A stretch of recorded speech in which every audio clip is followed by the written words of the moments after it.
उन्नाव अत्याचार प्रकरणातील दोषी भाजप आमदार कुलदीप सेंगरलला दिलेल्या दिलासा विरोधात मुंबई युवक काँग्रेसनं तीव्र आंदोलन छेडलंय। महिलांच्या सुरक्षिततेशी तडजोड करणाऱ्या कोणत्याही निर्णयाविरोधात युवक काँग्रेसचा संघर्ष सुरू राहील असा निर्धार सुद्धा यावेळी करण्यात आला। डोंबिवली एमआयडीसी मधील फेज 2 मधल्या सागरली इथं एका जुन्या कारखान्याच्या चेंबरमधून अचानकपणे धूर येऊ लागला। हा धूर पाहिल्यानंतर पुन्हा एकदा स्थानिकांमध्ये वायू प्रदूषणाचा धोका उद्भवू लागलाय आणि त्यामुळे चर्चांना सुद्धा वेग आलाय।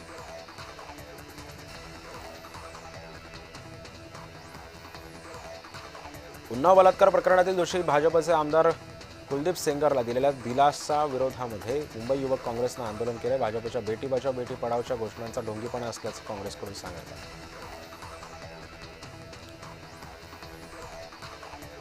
ठाण्यामध्ये प्रमोद गोगावलेंच्या समर्थनार्थ नागरिक रस्त्यावर उतरत घराणेशाही न चालवता नव्या चेहऱ्यांना संधी देण्याची मागणी यावेळी करण्यात आली। प्रमोद गोगावले शिवसेनेमधून निवडणूक लढवण्यास इच्छुक असून नागरिकांची गोगावलेंच्या समर्थनार्थ घोषणाबाजी सुरू आहे।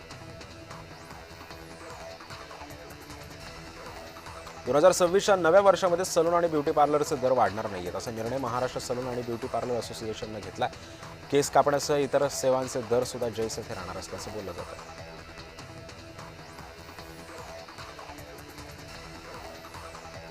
नागपूर मनपानं प्रचार रॅली सभांसाठी विनापरवानगी घेतल्यास 1.5 दंड आकारण्यात येण्याचा कडक नियम केलाय। प्रशासनानं प्रचारासाठी अधिकृत दर निश्चित केलेत। महानगरपालिकेच्या अधिकृत वेबसाईटवर ते दर उपलब्ध होणार आहेत।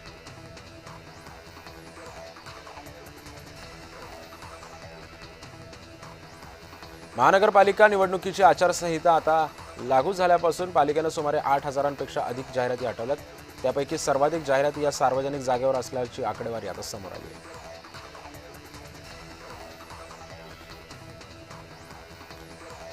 MMRDA तर्फे राबवण्यात येणाऱ्या मेट्रो प्रकल्पांसह ऑरेंज गेट ते मरीन ड्राईव्ह भुयारी मार्ग प्रकल्पाच्या कामाला गती मिळणार आहे। राज्य सरकारनं या प्रकल्पांसाठी MMRDAला 803 कोटींचा निधी दिलाय।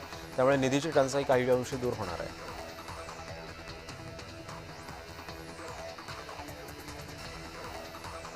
कांदिवली आणि बोरिवली दरम्यान 6व्या मार्गिकेसाठी बोरिवली स्थानकात ब्लॉक घोषित करण्यात आला आहे। त्यामुळे आता रविवारी आणि सोमवारी एकूण 333 लोकल फेऱ्या रद्द करण्यात आल्या असून त्यामुळे वर्षातील शेवटच्या रविवारी सुद्धा मुंबईकरांना अडचणींना सामोरं जावं लागणार आहे।